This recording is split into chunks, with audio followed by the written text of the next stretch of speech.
जब से कालू कौवे की शादी गोरी कवि से हुई थी, कालू कौवे की जिंदगी बिल्कुल बर्बाद हो गई थी, क्योंकि उसकी पत्नी गोरी कवि उसकी कोई बात भी ना मानती थी और उसे बहुत तंग करती थी।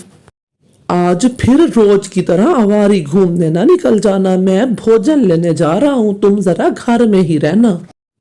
ओए होए होए होए होए, बड़ा आया मुझे घर में बिठाने वाला। आज तो मेरी सहेली के यहाँ फंक्शन है, मैं तो जा रही हूँ। और हाँ, मुझसे नहीं घर में बैठ होता। मैंने सारी जिंदगी सैर सपाटे किए हैं और मैं तो इसी तरह से ही रहूंगी। ऐसा कहते हुए गोरी कवि उससे लड़ झगड़ के घर से निकल जाती है। आवारा घूमना उसका रोज का काम था।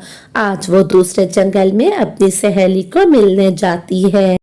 सुनो सहेली, तुम्हारा पति भी तुम्हें घर से निकलने को रोकता है क्या? बड़ा आया मुझे रोकने वाला। मैंने तो पहले दिन से ही अपने पति को सीधा करके रखा हुआ है। मजाल है कि उनकी आवाज में काए काए भी करे मेरे सामने।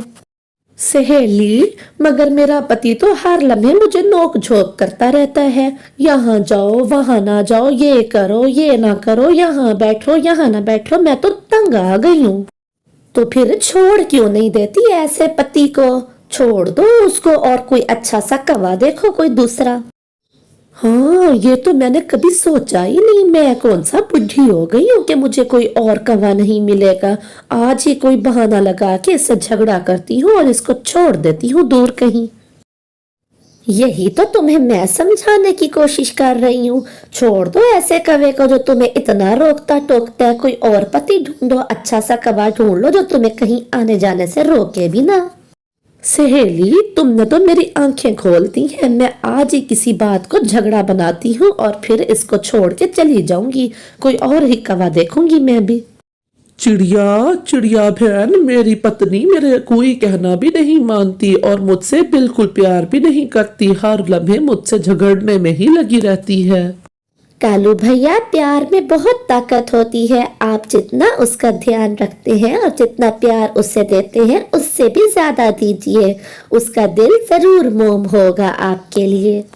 कालू कौवा कुछ देर वहां बैठ के सोचता है। चिड़िया की बात पे गौर करने के बाद वो वहां से उड़ता हुआ चला जाता है। वो वहां से सीधा पारो चिड़िया के ठेले पे आता है, जिसने फ्रूट का ठेला लगाया हुआ था जंगल में। पारो चिड़िया के फल भी बहुत ताजा और मीठे हुआ करते थे। पारो बहन, मुझे आप अंगूर दे दीजिए। मेरी पत्नी गोरी को अंगूर बहुत पसंद है। मैं उसके लिए मीठे मीठे अंगूर लेके जाऊंगा। हाँ कालू भैया, मेरे पास तो बहुत अच्छे और मीठे वाले अंगूर हैं। मैं आपको अभी देती हूँ। ये ले, एक प्लेट अंगूर की आप गोरी के लिए ले जाएं। इसे खा के तो उसका दिल ही खुश हो जाएगा। फिर कालू कौवा अपनी पत्नी का पसंदीदा फ्रूट लेकर वहां से उड़ जाता है। पूरा दिन आवारी फिरने के बाद गोरी भी शाम को घर लौट आती है। सरप्राइज! आज मैं अपनी पत्नी के पसंदीदा अंगूर उसके लिए पारो चिड़िया के ठेले से ताजे ताजे लेके आया हूँ। अंगूर को देख के गोरी के मुंह में पानी आता है, लेकिन वो फिर भी दिल को पक्का करती है। मैंने नहीं खाना ये अंगूर, लेके जाओ, इसे खुद ही खा लो बैठ के। एक तो तुम्हारा मूड भी हर वक्त खराब ही रहता है। फिर तुम आज घूमने बाहर चली गई थी। तुम्हें कैसे बताऊं कि हालात ठीक नहीं है। गोरी जो झगड़े के लिए तैयार बैठी थी वो कहती है, क्या हर लम्हे तुम मुझे आवारी घूमना कहते रहते हो? मुझे सारा पता है तुम्हारी बहन के बारे में। 5-5 कौवे उसने अपने पीछे लगाए हुए हैं। बहन की बात सुन के कालू को गुस्सा आ जाता है। जबान को संभाल के बात करो। मेरी बहन के बारे में ऐसे कहने की जरूरत नहीं तुम्हें। तो ठीक है, तुम यहाँ बैठ के अपनी बहन के कसीदे पढ़ो और मैं सुबह होते ही तुम्हें छोड़ के चली जाऊंगी। मैंने ऐसी भी कोई बात नहीं कर दी कि तुम मुझे छोड़ के ही जाने की बात कर रही हो। अब गुस्सा थूक दो और आराम से सो जाओ।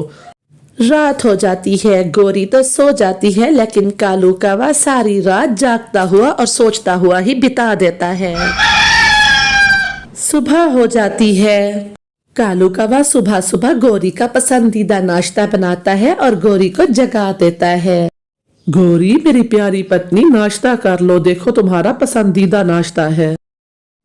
तुम ही रखो ये नाश्ता और तुम ही रखो ये घर, मैं तो चली सब कुछ छोड़ के। अब से मैं और तुम अलग अलग रहेंगे, मैं जा रही हूँ ये घर छोड़ के। ऐसा कहते हुए गौरी बिना सोचे समझे ही वो घर छोड़ के चली जाती है। वो नदी के पास से गुजर रही होती है कि उसे प्यास लगती है। वो थोड़ी देर नदी पे बैठ जाती है। वहीं नदी के पास ही एक कौवा भी गुजर रहा होता है। गौरी कवि को बैठा देख के वो कौवा गौरी के पास आके बैठ जाता है। सुंदर कवि, आप यहाँ अकेली बैठी हैं, क्या आप मुझसे शादी करेंगी? मुझे एक खूबसूरत और अच्छी कवि की तलाश है। हाँ, मैं भी अभी अभी अपने पिछले पति को छोड़ के आ रही हूँ। वो तो मुझे हर वक्त रोक टोक ही करता था, यहाँ जाओ यहाँ ना जाओ। मैंने उसको छोड़ दिया। मुझे भी एक ऐसे कवि की तलाश है जो मुझे रोक टोक ना करे। ये भी कोई बात हुई भला? आप पूरा पूरा दिन घूमना फिरना, मुझे तो कोई एतराज भी नहीं है, बस शाम को घर लौट आया करना। क्या सच में आपको इस बात पर कोई एतराज नहीं कि मैं पूरा दिन ही घूमती फिरती रहूं? और हाँ, मुझे खाने में भी बिरयानी और कोरमा वगैरह पसंद है, मैं जरा चटखोरी हूँ। आप फिक्र ही ना करें, जैसे ही शादी करके हम घर जाएंगे मैं पहले पहले अपनी सुंदर पत्नी को बिरयानी खिलाऊंगा। ना समझ गौरी अपने प्यार करने वाले पति को छोड़ के उस कवे से शादी कर लेती है। वो तो कुछ सोचती समझती भी नहीं है। और फिर वो दोनों उड़ते हुए घर चले जाते हैं। अरे गौरी, तुम मेरे पति के साथ यहाँ कैसे आई हो? क्या कर रही हो तुम यहाँ? क्या क्या क्या ये तुम्हारा भी पति है क्या? इसने तो मुझसे आज ही अभी कुछ देर पहले शादी की है। हाँ, अब तुम दोनों ही मेरी पत्नियां हो। अब तुम दोनों पूरा दिन बाहर रहोगी, खुद भी कमाओगी, मेरे लिए भी कमा के लाओगी। और हाँ, पूरा दिन आवारागर्दी किया करना और शाम को मेरे लिए कमा के लाया करना, मुझे कोई एतराज नहीं हो। लेकिन तुमने मेरे साथ धोखा किया है, मैं तुम्हें माफ नहीं कर सकती। माफी मांग भी कौन रहा है? मैं कालू कौवा नहीं हूँ। मेरे साथ ऐसे करने की कोशिश की तो जान से मार दूंगा। और हाँ, भागने की भी अगर कोशिश की तो अपनी जान से जाओगी। अब जाओ और मेरे लिए कमा के लाओ। मैं चला अपने उल्लू दोस्त के पास नशा करने। ऐसा कहते हुए वो कौवा अपने दोस्त उल्लू के पास नशा करने के लिए चला जाता है। गौरी की जिंदगी तो बर्बाद हो गई थी। सहेली, लेकिन तुमने तो कहा था कि तुम्हारा पति बहुत अच्छा है, तुम्हें पूरा पूरा दिन घूमने भी देता है और तुमने उसको बिल्कुल सीधा करके रखा हुआ है। वो तो कितनी देर से मैं तुम्हारे मुंह से तुम्हारे पति की तारीफें सुन के जल रही थी, इसलिए मैंने झूठ बोल दिया था। मेरा पति तो मुझे रोज मारता है और कमा के भी नहीं आता, मैं ही इसके लिए कमाती हूँ सब कुछ। हाँ, लेकिन अब मेरी चिंता थोड़ी कम हो गई है क्योंकि अब तुम मेरे साथ आ गई हो। अब हम मार भी बांट के खाया करेंगी और उसके लिए कमा के भी बांट के ही आया करेंगी। अब पछताए क्या हुआ? गौरी कर भी क्या सकती थी? वो कालू को बहुत याद करती रहती है, लेकिन अब उसके पास कोई और चारा भी ना था। इधर कालू चिड़िया के आगे रो रहा होता। चिड़िया बहन, आपने तो कहा था कि मैं अगर उससे और ज्यादा प्यार करूंगा तो वो भी ठीक हो जाएगी, लेकिन वो तो मुझे छोड़ के ही चली गई। कालू भैया, इस तरह के लोग कभी हमारे नहीं हो सकते जिनको हमारे प्यार की कद्र ही ना हो। आप फिक्र ना करें, वो आपके लायक ही ना थी। मैं आपकी दूसरी शादी बहुत जल्दी करवाऊंगी और आपकी बहुत अच्छी पत्नी लाऊंगी। फिर कुछ दिन बाद तोता और चिड़िया कालू की एक कवि से दूसरी शादी करवाते हैं। वो कवि तो बहुत ही अच्छी थी क्योंकि उसकी माँ भी बहुत अच्छी थी और वो अनाथ कवि थी। अब तो कालू की जिंदगी ही बदल गई थी। जिंदगी की रौनकें इसी तरह से ही बहाल रहती हैं और कुछ अरसा बीत जाता है। प्यारे बच्चों, जब आपके बाबा भोजन लेके बाहर से आते हैं तो आप उनको चिपक ना गया करो, थोड़ा सा आराम करने दिया करो। वो हमारे लिए कितनी मेहनत करते हैं। अपनी इतनी अच्छी पत्नी और अपने संतान को देख के कालू कौवा मन ही मन सोचता है, मेरी पत्नी कितनी अच्छी है, बच्चों का भी ख्याल रखती है और मुझे ऊपर वाले ने संतान की खुशी भी दे दी। पता नहीं मेरी कौन सी नेकी ऊपर वाले को पसंद आई।